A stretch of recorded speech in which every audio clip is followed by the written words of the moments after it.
तो आज हम 2019 के साइंस टेक के PYQ डिस्कस करेंगे। तो चलिए शुरू करते हैं। हमारा पहला प्रश्न है कि निम्नलिखित में से किसके संदर्भ में कुछ वैज्ञानिक पच्छाव मेघ विरलन तकनीक तथा समताप मंडल सल्फेट वायु विलय अंतःक्षेपण का उपयोग का सुझाव देते हैं। यानी कुछ वैज्ञानिक इस तकनीक मतलब पच्छाव मेघ विरलन तकनीक तथा समताप मंडल सल्फेट वायुवलित अंतःक्षेपण के उपयोग का सुझाव क्यों देते हैं कुछ वैज्ञानिक। तो पहला विकल्प कह रहा है कि कुछ क्षेत्रों में कृत्रिम वर्षा करवाने के लिए। दूसरा विकल्प कह रहा है कि उष्णकटिबंधीय चक्रवातों की बारंबारता और तीव्रता को कम करने के लिए। तीसरा विकल्प कह रहा है पृथ्वी पर सौर पवनों के प्रतिकूल प्रभाव को कम करने के लिए। और चौथा विकल्प कह रहा है कि भूमंडलीय तापन को कम करने के लिए। तो पच्छाव मेघ विरलन तकनीक तथा समताप मंडल में सल्फेट वायु विलय अंतःक्षेपण का उपयोग किया जाता है भूमंडलीय तापन को कम करने के लिए। यानी आंसर हमारा डी सही है। अगर हम समझें कि भूमंडलीय तापन को कम करने के लिए जो ये तकनीक है कैसे काम करती है, तो पहला है कि सल्फेट है, ये क्या करती है कि हम जब वैज्ञानिक क्या करते हैं, हवाई जहाज़ के माध्यम से समताप मंडल में सल्फर डाइऑक्साइड जैसी गैसें छोड़ी जाती हैं, तो ये गैसें एक दर्पण की तरह काम करती हैं जो सूरज की किरणों को वापस अंतरिक्ष में रिफ्लेक्ट कर देती हैं। इससे क्या होता है, इससे पृथ्वी ठंडी रहती है। ठीक है। और पच्छाव में विरलन क्या है कि जो बादल होते हैं, सिरस बादल यानी जो पच्छाव बादल होते हैं, वो बहुत ऊंचाई पर होते हैं और गर्मी को पृथ्वी के वातावरण को के अंदर ही रोक लेते हैं। यानी जो पृथ्वी से वापस जो ऊर्जा जाती है इसको रोक लेते हैं।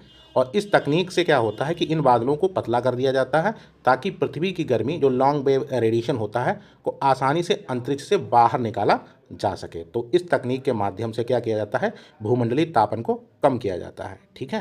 तो सल्फेट और पच्छाव में विरलन तकनीक का प्रयोग करके। ठीक है। तो ये दोनों तकनीकें जियो इंजीनियरिंग के अंतर्गत आती हैं और इसका मुख्य उद्देश्य यही होता है कि सोलर जो रेडिएशन है इसको मैनेजमेंट करना। ठीक है। और ये तकनीकें ग्लोबल वार्मिंग का इलाज तो नहीं है, लेकिन हाँ तापमान कम करने के लिए अस्थायी तरीका जरूर है। तो इस तकनीक से वायुमंडलीय तापमान को कम रखा जाता है। चलिए अगला हमारा प्रश्न है कि निम्नलिखित में से किसके संदर्भ में ताप अपघटन और प्लाज्मा गैसीकरण शब्दों का उल्लेख किया गया है। पहला कह रहा है कि दुर्लभ यानी रेयर भूतत्वों का निष्कर्षण। दूसरा कह रहा है प्राकृतिक गैस निष्कर्षण प्रौद्योगिकी। तीसरा कह रहा है हाइड्रोजन ईंधन आधारित ऑटोमोबाइल। और चौथा कह रहा है अपशिष्ट से ऊर्जा प्रौद्योगिकी। तो ताप अपघटन और प्लाज्मा गैसीकरण जो शब्द हैं इनका उल्लेख मतलब होता है बार बार, तो ये कहाँ यूज होते, तो अपशिष्ट से ऊर्जा प्रौद्योगिकी में। तो क्या होता है कि पहला जैसे है ताप अपघटन, तो क्या होता है कि इसका अर्थ क्या है कि ऑक्सीजन की अनुपस्थिति में कार्बनिक पदार्थों को बहुत उच्च तापमान पर गर्म करना। इससे कचरा जो वेस्ट होता है रासायनिक रूप से टूट जाता है और दहन के बिना ही ऊर्जा जैसे गैस हो गया, तेल हो गया, चारकोल में बदल जाता है। और दूसरा है प्लाज्मा गैसीकरण। तो यह एक उन्नत तकनीक है जिसमें क्या होता है कि प्लाज्मा टार्च का उपयोग करके कचरे को बहुत उच्च तापमान में लगभग 5000 डिग्री सेंटीग्रेड पर गर्म किया जाता है और इतनी गर्मी इसमें कचरा सीधे सिनगेस में बदल जाता है जिसका उपयोग बिजली बनाने में किया जा सकता है। यानी ये दोनों तकनीकें प्रदूषण को कम करने और वेस्ट टू वेल्थ बनाने में मदद करती हैं। तो आंसर हमारा क्या हो गया, डी हो गया। अगला हमारा प्रश्न है कि निम्नलिखित कथनों पर विचार कीजिए। पहला कह रहा है कि भारतीय पेटेंट अधिनियम के अनुसार किसी बीज को बनाने की जैव प्रक्रिया को भारत में पेटेंट कराया जा सकता है। दूसरा कह रहा है कि भारत में कोई बौद्धिक संपदा अपीलीय बोर्ड नहीं है। तीसरा कह रहा है कि पादप किस्में भारत में पेटेंट कराए जाने के पात्र नहीं है। उपयुक्त में से कौन सा या से विकल्प सही है। तो पहला जैसे हमारा है कि भारतीय पेटेंट अधिनियम के अनुसार किसी बीज को बनाने की जैव प्रक्रिया को भारत में पेटेंट कराया जा सकता है। तो ये हमारा गलत है, क्योंकि भारतीय पेटेंट अधिनियम 1970 की धारा 3J के तहत पौधों और जानवरों के पूरे या किसी हिस्से चाहे बीज सहित हो और उन्हें बनाने की अनिवार्य रूप से जैविक प्रक्रियाएं यानी बायोलॉजिकल प्रोसेस को पेटेंट नहीं कराया जा सकता है। तो पहला हमारा गलत है। अगर पहला गलत है तो देखिए ए कैंसिल आउट हो गया, डी कैंसिल आउट हो गया। दूसरा कह रहा है कि भारत में कोई बौद्धिक संपदा अपीलीय बोर्ड नहीं है। तो जब यह प्रश्न 2019 में आया था तब यह बोर्ड अस्तित्व में मतलब ये बोर्ड नहीं है, मतलब भारत में ये बोर्ड नहीं है। तो क्या है कि अध्यादेश के माध्यम से IPAB यानी यही जो बौद्धिक संपदा बोर्ड है को समाप्त कर दिया गया और इसके कार्यों को उच्च न्यायालय ने हाई कोर्ट को स्थानांतरित कर दिया गया। इसलिए भारत में कोई अपीली बोर्ड इसका नहीं है। तो दूसरा भी हमारा गलत है, तो दूसरा गलत है, तो ये कैंसिल आउट हो गया। आंसर हमारा तीसरा सही हो गया कि पादप किस्में भारत में पेटेंट कराए जाने के पात्र नहीं है। तो भारत में पौधों की किस्मों को पेटेंट नहीं किया जा सकता है, बल्कि उन्हें पौधा किस्म और कृषक अधिकार संरक्षण अधिनियम 2001 के तहत पंजीकृत किया जाता है और पेटेंट अधिनियम के रूप में स्पष्ट रूप से इन्हें बाहर रखा जाता है। ठीक है, तो हमारा आंसर क्या हो गया? हमारा आंसर सी हो गया। अगला हमारा प्रश्न है कि संचार प्रौद्योगिकियों के संदर्भ में LTE लॉन्ग टर्म एवोल्यूशन और VoLTE 22 over long term evolution के बीच क्या अंतर है? पहला कह रहा है कि LTE को साधारणतः 3G के रूप में विपरीत किया जाता है तथा VoLTE को साधारणतः उन्नत 3G के रूप में विपरीत किया जाता है। दूसरा विकल्प कह रहा है LTE डेटा ओनली तकनीक है और VoLTE वॉइस ओनली तकनीक है। तो नीचे दे कोड पर प्रयोग कर हमको सही उत्तर चुनना है। तो पहला विकल्प हमारा जो है वो गलत है। क्यों गलत है? कि LTE और VoLTE दोनों 4G यानी चौथी जनरेशन की तकनीकें हैं, ना कि 3G। LTE सामान्यतः जो 4G है के रूप में विपरीत किया जाता है, यानी दोनों ये 3G नहीं है, तो ये हमारा गलत हो गया। दूसरा कह रहा है LTE डेटा ओनली है और VoLTE वॉइस ओनली, तो ये भी गलत है। LTE क्या है कि मुख्य रूप से डेटा के लिए है, लेकिन मतलब यह कहना कि VoLTE जो वॉइस ओनली सिर्फ आवाज़ के लिए गलत है, क्योंकि VoLTE का मतलब होता है वॉइस ओवर LTE, यानी यह उसी डेटा नेटवर्क पर उच्च गुणवत्ता की वॉइस कॉल और डेटा दोनों सुविधाएं देता है। जैसे अगर हम वर्तमान में देखें ना, हमारे मोबाइल में क्या होता है कि हम फ़ोन पर बात भी करते रहते हैं और हमारा नेट भी चलता रहता है, तो ये VoLTE के माध्यम से होता है। अब तो 5G आ गया है, तो 4G में यही होता है कि यानी नेट के साथ साथ आपकी वॉइस भी चल रही है, तो ये VoLTE के कारण होता है। तो इसमें दोनों होती हैं और इसमें कह रहा है कि सिर्फ वॉइस होता है, तो ऐसा नहीं है। तो हमारा दूसरा भी गलत है, पहला भी गलत है।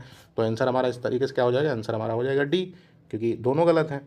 और अगर देखें LTE और VoLTE क्या होता है, तो LTE क्या है? 4G है और VoLTE 4G की तकनीक का उन्नत रूप है। अब LTE क्या होता है? कॉल करने के बाद इंटरनेट तो बंद हो जाता है LTE में, या 2G हो जाएगा या 3G हो जाएगा, लेकिन 4G में VoLTE में क्या होता है? इंटरनेट चलता रहेगा 4G की स्पीड से ही और कॉल भी होती रहेगी।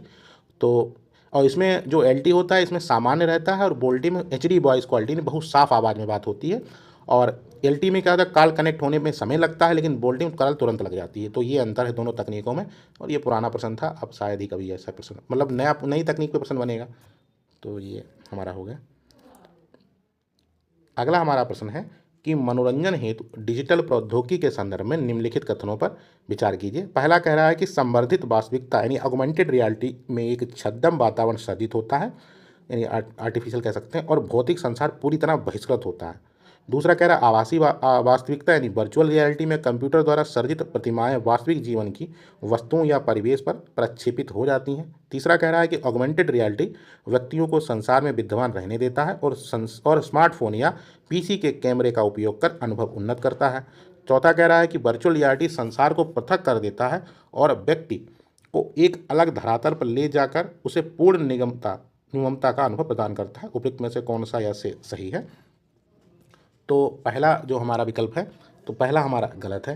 क्यों गलत है? क्योंकि इसमें कहा गया है कि ऑगमेंटेड रियलिटी जो है में भौतिक संसार पूरी तरह बाहर हो जाता है। यह गलत बात है, क्योंकि ऑगमेंटेड रियलिटी क्या होता है? असली संसार के ऊपर डिजिटलीकरण यानी डिजिटल जानकारी की परत चढ़ा देता है। जैसे नहीं पोकोमैन वगैरह हो गया, तो यानी असली दुनिया भी दिखती रहती है उसमें, दोनों चीज़ें। मतलब ऐसा नहीं तो पूरी तरीके से संसार कट जाता है, ये वगैरह पूरी तरीके से बहिष्कृत हो जाता है।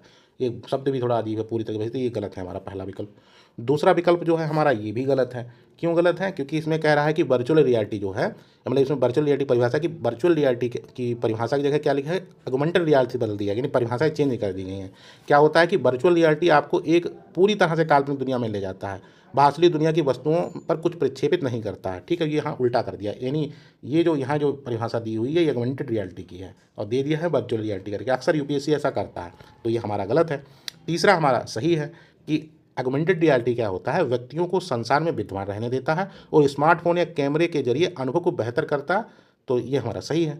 तीसरा कह रहा है, चौथा हमारा विकल्प कह रहा है कि वर्चुअल रियलिटी को पृथक कर देता है संसार से, वर्चुअल रियलिटी संसार को पृथक कर देता है और व्यक्ति को एक अलग धरातल पर ले जाकर उसे पूर्णतया निम्मत का अनुभव प्रदान करता है, तो ये भी हमारा सही है। तीसरा चौथा हमारा सही है। चौथा क्या होता है कि वर्चुअल रियलिटी क्या करता है? संसार को पृथक कर देता है, यानी आइसोलेट कर देता है और व्यक्ति को पूरी तरह से एक अलग डिजिटल दुनिया में डुबो देता है, तो ये हमारा एकदम सही है। ठीक है, तो ये दोनों विकल्प हमारे सही हैं। ये देखिए तकनीक से ही प्रश्न बने हैं दोनों। तो हमारा 3 और 4 हमारा सही है। वो वर्चुअल रियलिटी में देखा होगा ना कि हम हेड कैमरा पहन लेते हैं आँखों पे बहुत बड़ा सा, और उसमें ऐसा लगता है कि हम सच में कहीं घूम रहे हों, और उसमें हम बैठे बैठे अब तो बात भी कर सकते हैं, उसमें वो कहते हैं अपना मेटावर्स बना लेते हैं जिससे हम बात भी कर सकते हैं, बहुत कुछ होता है। तो आपने एक शायद वो वेब सीरीज देखी होगी, एक वेब सीरीज आई थी एस्पेरेंट की ही कोई था उसका एक पार्ट, तो उसमें दिखाते हैं कि वो अपना अवतार बनाते हैं और अवतार के थ्रू वो लोग महसूस करते हैं कि राजेंद्र नगर में ही बैठ के बातें कर रहे हैं, उसी चाय की दुकान पे बैठे हुए हैं, लेकिन तो तीनों होते हैं अलग अलग जगह पे, तो उस तरीके से कुछ कार्य करता है। तो बी हमारा 3 और 4 हमारा सही है। अगला है हमारा कि विज्ञान में हुए अभिनव विकासों के संदर्भ में निम्नलिखित में से कौन सा एक कथन सही नहीं है। तो पहला कह रहा है कि विभिन्न जातियों की कोशिकाओं से लिए गए डीएनए के खंडों को जोड़कर प्रक्रियात्मक गुणसूत्र रचे जा सकते हैं। दूसरा कह रहा है कि प्रयोगशालाओं में कृत्रिम प्रक्रियात्मक डीएनए के हिस्से रचे जा सकते हैं। तीसरा कह रहा है कि किसी जंतु कोशिका से निकाले गए डीएनए के किसी हिस्से को जीवित कोशिका से बाहर प्रयोगशाला में प्रतिकृत कराया जा सकता है। और चौथा कह रहा है पादपों और जंतुओं से निकाली गई कोशिकाओं में प्रयोगशाला की पेट्री डिश में कोशिका विभाजन कराया जा सकता है। तो इसमें से कौन सा सही नहीं है। तो जैसे अगर हमारा दूसरा है कि प्रयोगशालाओं में कृत्रिम प्रक्रियात्मक डीएनए के हिस्से रचे जा सकते हैं, एकदम ये सही बात है, क्योंकि अब वैज्ञानिक क्या है कि जो लैब के जरिए डीएनए के छोटे छोटे हिस्सों को बना सकते हैं, एकदम सही बात है।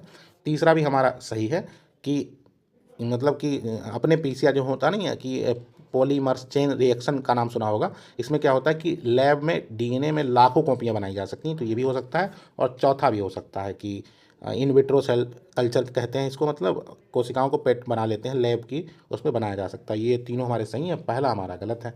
क्यों गलत है? क्योंकि अगर देखा जाए तो डीएनए के टुकड़ों को जोड़ा तो जा सकता है, ये तो संभव है, लेकिन पूरा प्रक्रियात्मक गुणसूत्र फंक्शनल क्रोमोसोम बनाना जो कोशिका विभाजन को के दौरान खुद को सही कॉपी कर सके और काम कर सके, वो भी अलग अलग जातियों के टुकड़ों को मिलाकर, या वर्तमान विज्ञान में अभी एक बहुत बड़ी चुनौती है। तो ऐसा होना मुश्किल है, तो इसलिए हमारा पहला गलत है। 3 4 और 3 2 मतलब 2 3 4 सही है। तो ये थोड़ा ऐसा प्रश्न था। अगला है हमारा निम्नलिखित कथनों पर विचार कीजिए। डिजिटल हस्ताक्षर के बारे में पूछ रहा है ये।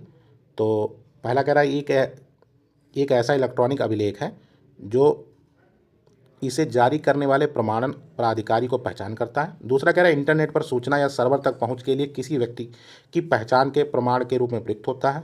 तीसरा कह रहा है इलेक्ट्रॉनिक दस्तावेज पर हस्ताक्षर करने की एक इलेक्ट्रॉनिक पद्धति है और सुनिश्चित करता है कि मूल अंश अपवर्तित है। तो उपयुक्त में से कथनों में से कौन सा सही है? तो पहला जो हमारा है कि जो ये इलेक्ट्रॉनिक अभिलेख है जो इसे जारी करने वाले प्रमाण प्राधिकारी को पहचानता है, तो एकदम सही बात है। डिजिटल हस्ताक्षर को होता है, अकेले काम नहीं करता, यह एक डिजिटल सर्टिफिकेट के साथ जुड़ा होता है और इस सर्टिफिकेट में उसे जारी करने वाली अथॉरिटी की जानकारी होती है और यह सुनिश्चित करता है कि हस्ताक्षर वैध हैं कि अवैध हैं। तो ये पहला सही है।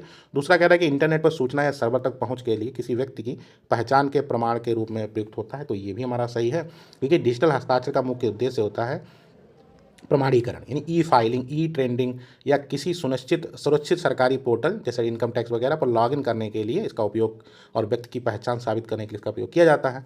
और तीसरा कह रहा है इलेक्ट्रॉनिक दस्तावेज पर हस्ताक्षर करने की एक इलेक्ट्रॉनिक पद्धति और सुनिश्चित करता है कि मूल अंश अपवर्तित है।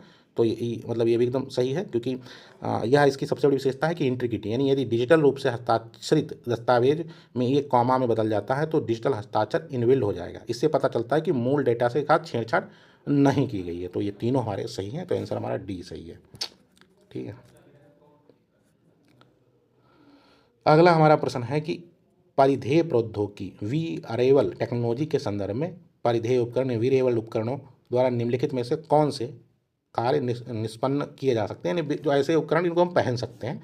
तो पहला कह रहा है कि पहनने वाले जो उपकरण होते हैं, तो पहला जैसे कह रहा है कि किसी व्यक्ति की लोकेशन का निर्धारण, दूसरा कह रहा है किसी व्यक्ति की निद्रा की मॉनिटरिंग, और तीसरा कह रहा है श्रवण दोष की व्यक्ति की सहायता। तो ये तीनों किए जा सकते हैं, क्योंकि अगर हम सपोज आजकल डिजिटल वॉच आती हैं, अगर हम पहने हैं तो किसी व्यक्ति की लोकेशन जान सकते हैं। ठीक है, वेरेबल मतलब पहनने वाले उपकरण। दूसरा अगर किसी व्यक्ति की निद्रा मॉनिटरिंग, तो हम देख ही रहे हैं इसमें इतना एडवांस एआई आ गया है कि हम ये भी देख सकते हैं कौन व्यक्ति कितने अच्छे से सोया है, डीप स्लीप ली, क्या हुआ क्या नहीं, तो ये भी हो सकता है। और तीसरा कह रहा है श्रवण दोषित व्यक्ति की सहायता, तो ये भी है कि जो सुनने में मतलब सुन नहीं सकता है उसकी भी मदद की जा सकती है। देखने कान में पहनने वाले वो आते हैं कि जिसको सुनाई नहीं देता है तो वो आराम से हेयर नहीं होते, हीयर एड्स क्या बोलते हैं उनको, पहन लेता है और आराम से सुनने में सुन सकता है। तो ये तीनों हो सकते हैं। ठीक है, तो आंसर हमारा क्या हो जाएगा? आंसर हमारा डी हो जाएगा। अगला है हमारा कि आरएनए अंतःक्षेप यानी आरएनए इंटरफेस प्रौद्योगिकी ने पिछले कुछ वर्षों में लोकप्रियता हासिल कर ली है। हासिल कर ली है क्यों? ठीक है, तो पहला कह रहा है हमारा कि यह जीन साइलेंसिंग रोगोपचारों के विकास के लिए प्रयुक्त होता है। दूसरा कह रहा है इसे कैंसर की चिकित्सा में रोगोपचार विकसित करने हेतु प्रयुक्त किया जा सकता है। तीसरा कैसे हार्मोन प्रतिस्थापन रोगोपचार विकसित करने के लिए प्रयुक्त किया जा सकता है। और चौथा विकल्प कह रहा है इसे ऐसी फसल पादपों को उगाने के लिए प्रयुक्त किया जा सकता है जो विषाणु रोग जनकों के लिए प्रतिरोधी हैं। तो नीचे देखिए कोड का सही उत्तर चुनना है हमको। तो पहला कह रहा है कि जो आरएनए इंटरफेस है इसका प्रयोग हम कहाँ कहाँ कर सकते हैं। तो पहला कह रहा है जीन साइलेंसिंग रोगोपचार के विकास में प्रयुक्त होता है, तो एकदम ये सही बात है, क्योंकि आरएनए जो आरएनए इंटरफेस है या मुख्य काम इसका यही होता है कि विशिष्ट एमआरएनए को नष्ट करना ताकि वह प्रोटीन ना बना सके। इसका उपयोग करके हम कई बीमारियों का इलाज कर सकते हैं। ठीक है, यानी क्या होता है इसमें आरएनए इंटरफेस में कि ये क्या करता है कि एमआरएनए जो होता है जिसे मैसेंजर आरएनए कहते हैं इसको नष्ट कर देगा। ठीक है, यानी वो अब देगा ही नहीं राइजोसोम को जाके कि आप ऐसा प्रोटीन बनाओ। जब वो नष्ट हो जाएगा तो उस तरीके प्रोटीन नहीं बनाएगा तो वो बीमारियां नहीं होगी, तो ऐसा हो सकता है। दूसरा कह रहा है कैंसर चिकित्सा के उपचार सहायता कर सकता है, तो ये भी सही है, क्योंकि कैंसर में कुछ जीन होते हैं जो अनियंत्रित तरीके से बढ़ने लगते हैं। अब आरएनए इंटरफेस क्या करेगा, तकनीक का उपयोग करेगा, उन कैंसर पैदा करने वाले जीनों को साइलेंस कर देगा, तो ये भी हो सकता है।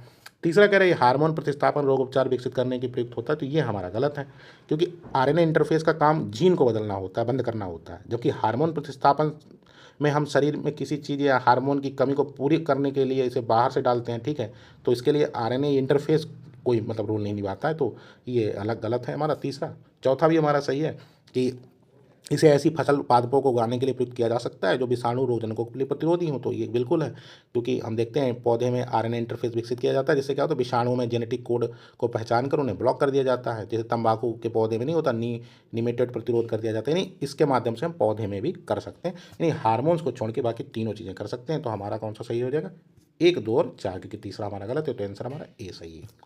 ठीक है, अगला हमारा प्रश्न है कि हाल में ही वैज्ञानिकों ने पृथ्वी से अरबों प्रकाश वर्ष दूर विशालकाय ब्लैक होलों के विलय का परीक्षण किया। इस परीक्षण का क्या महत्व है? तो पहला कह रहा है हिग्स बोसान कणों का विज्ञान हुआ है। दूसरा कह रहा है गुरुत्वीय तरंगों का विज्ञान हुआ है। तीसरा कह रहा है कि वार्म होल से होते हुए अंतर मंदाकिनी अंतरिक्ष यात्रा की संभावना पुष्टि हुई है। चौथा कह रहा है इसने वैज्ञानिकों को विलक्षणता ने सिंगुलरिटी को समझना सुकर बना दिया है। तो क्या है कि पृथ्वी से अरबों प्रकाश वर्ष दूर विशालकाय ब्लैक होलों के विलय को देखा गया, तो उससे क्या मिला, तो इसका आंसर है गुरुत्वीय तरंगों का विज्ञान हुआ है।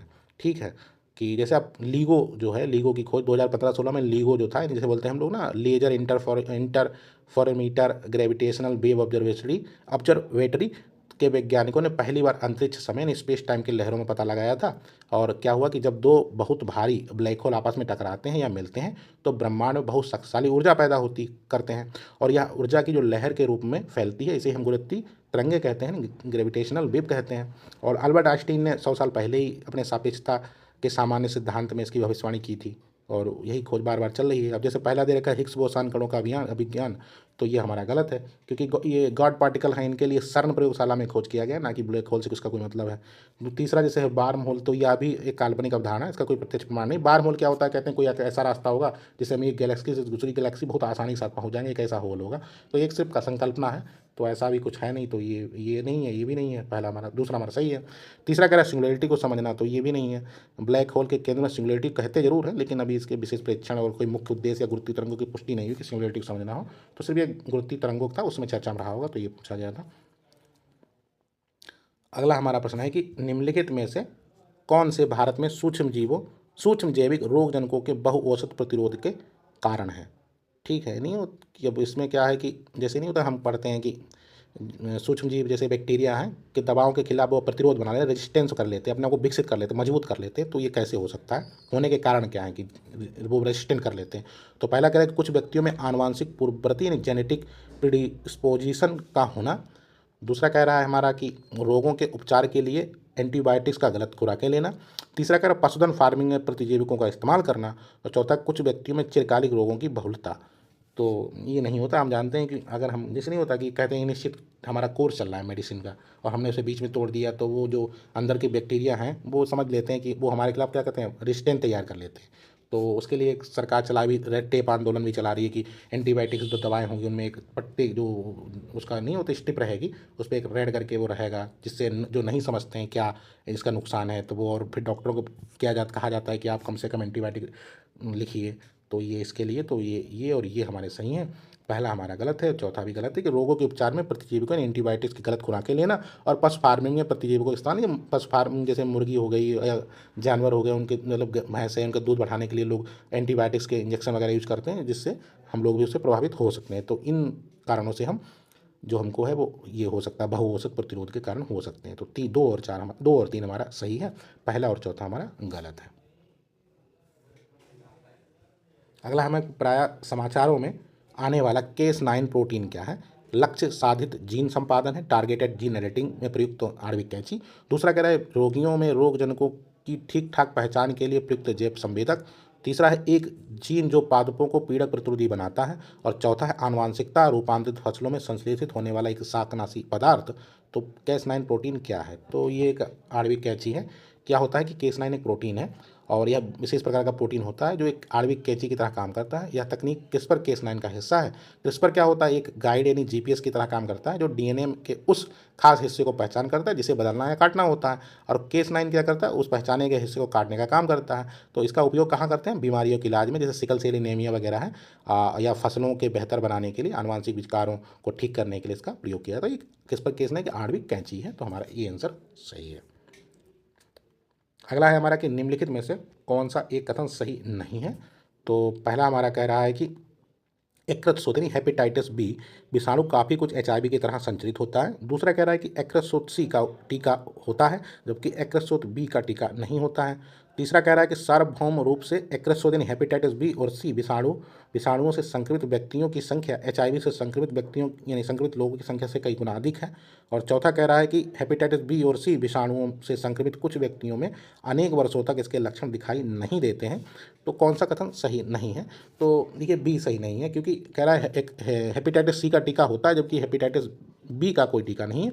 जस्ट उल्टा है कि हेपेटाइटिस सी का अभी तक कोई प्रभावी टीका विकसित नहीं है बल्कि बी का है। तो ये हमारा दूसरा गलत है और बाकी दो सही है। कि पहला कह रहा है यकृत शोथ यानी हेपेटाइटिस बी विषाणु काफ़ी कुछ एचआईवी की तरह संचरित होता है, सही बात है। तीसरा भी सही है कि सार्वभौम रूप से हेपेटाइटिस बी और सी विषाणु से संक्रमित व्यक्तियों की संख्या एचआईवी संक्रमित कई गुना अधिक, ये भी सही है। और चौथा कह रहा है कि हेपेटाइटिस बी और सी विषाणुओं से संक्रमित कुछ व्यक्तियों में अनेक वर्षों तक इसके लक्षण दिखाई नहीं देते हैं। तो ये भी हमारा सही है। यही हमारा गलत है कि सी का टीका अभी नहीं है, बी का है। ठीक है, चलिए तो आज इतने ही थे 2019 में। चलिए मिलते हैं फिर कल नई क्लास में। कोई सुझाव हो तो ज़रूर दीजिएगा। नमस्कार।